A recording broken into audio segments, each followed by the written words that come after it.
वाराणसी में पीएम मोदी के 71वें जन्मदिन की पूर्व संध्या पर मां गंगा की विशेष आरती और पूजन हुआ। दशाश्वमेध घाट पर 701 दीपों से 71 जन्मोत्सव लिखकर स्वस्थ और लंबी उम्र की कामना की गई। पीएम मोदी के जन्मदिन को लेकर वाराणसी में उत्साह का माहौल। लोगों ने मिट्टी के दिए जलाए और 71 किलो के लड्डू का भोग लगाकर प्रसाद बांटा।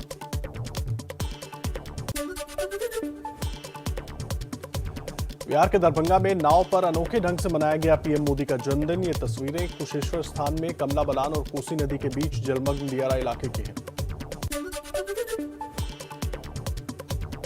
संगम नगरी प्रयागराज में धूमधाम से पीएम मोदी का जन्मदिन मनाने की तैयारी। मोदी के जीवन पर आधारित फिल्म का होगा प्रदर्शन। यूपी के मंत्री नंदगोपाल नंदी की ओर से समारोह का आयोजन।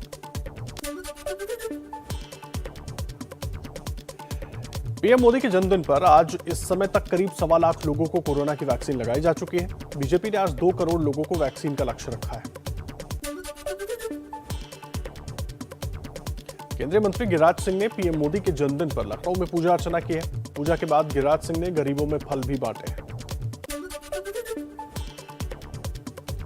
बीजेपी किसान मोर्चा पीएम मोदी के जन्मदिन को किसान जवान सम्मान दिवस के रूप में मनाएगा। किसानों और पूर्व सैनिकों को सम्मानित किया जाएगा। युवा कांग्रेस का पीएम मोदी के जन्मदिन को बेरोजगार दिवस के रूप में मनाने का फैसला। मुंबई में आज युवक ग्रेजुएट का एप्रन पहनकर बूट पॉलिश करेंगे, पकौड़े और चाय बेचकर आंदोलन करेंगे। मुंबई के बांद्रा कुर्ला कॉम्प्लेक्स इलाके में मेमाडीह का निर्माणाधीन पुल गिरा। 14 लोग घायल, कुछ लोगों के फंसे होने की आशंका। तड़के 4 बजे हुआ हादसा। मुंबई के मानखुर्द इलाके में 10 से ज्यादा स्क्रैप गोदाम में लगी आग। किसी के घायल होने या हताहत होने की खबर नहीं। आग की घटनाओं को लेकर पहले भी सुर्खियों में रहा है ये इलाका।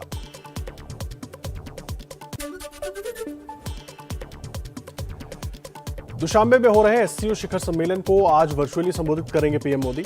सुबह 11:30 बजे से 11:45 बजे के बीच बोलेंगे। सम्मेलन में अफगानिस्तान, आतंकवाद और आर्थिक सहयोग जैसे मुद्दों पर रहेगा जोर।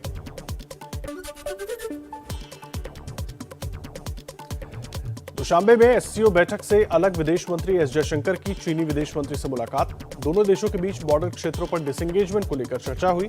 वैश्विक मुद्दों पर भी बात।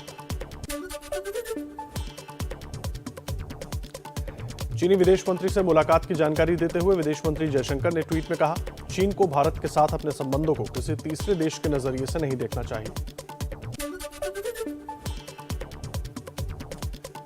वित्त मंत्री निर्मला सीतारमण की अध्यक्षता में आज जीएसटी काउंसिल की लखनऊ में बैठक। टैक्स दरों की समीक्षा की जाएगी। 11 कोविड दवाओं पर टैक्स छूट बढ़ सकती है 31 दिसंबर तक। सुबह 11 बजे से होने वाली जीएसटी काउंसिल की बैठक में पेट्रोल डीजल को जीएसटी के दायरे में लाने पर भी हो सकता है विचार। पेट्रोल डीजल की महंगाई से परेशान है देश की जनता। वित्त मंत्री निर्मला सीतारमण ने दिल्ली में कल जीएसटी के सवाल पर नहीं दिया कोई जवाब। कहा, अभी सिर्फ कैबिनेट फैसले की जानकारी देने आए हैं। बैड बैंक के लिए 30,600 करोड़ की सरकारी गारंटी मंजूर होने का ऐलान। कांग्रेस ने कहा, हमने हमेशा पेट्रोल डीजल को जीएसटी के दायरे में लाने की बात कही। विपक्ष के दबाव और केरल हाईकोर्ट के निर्देश के बाद सरकार अब झुकती दिख रही है। भारतीय टीम के पूर्व कप्तान कपिल देव ने कहा, विराट कोहली के फैसले से हैरान हूं। कोहली का फैसला थोड़ा अजीब लगा।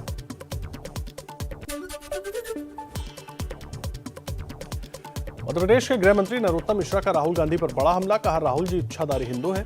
मोदी जी को धन्यवाद देना चाहिए कि राहुल गांधी और ममता बनर्जी मंदिर जा रहे हैं तो केजरीवाल हनुमान चालीसा पढ़ रहे हैं। किसान आंदोलन के चलते चुनाव में संभावित नुकसान को कम करने के लिए बीजेपी की योजना तैयार। बीजेपी किसान मोर्चा 15 अक्टूबर से 15 दिसंबर तक चलाएगी अभियान। कल लखनऊ में सीएम योगी किसान सम्मेलन को संबोधित करेंगे। यूपी के डिप्टी सीएम केशव प्रसाद मौर्य का अखिलेश राहुल पर तंज। बोले, जो करते थे रोजा इफ्तार पार्टी अब घूम रहे हैं मंदिर मंदिर। उनका मंदिरों में जाना बीजेपी की वैचारिक विजय।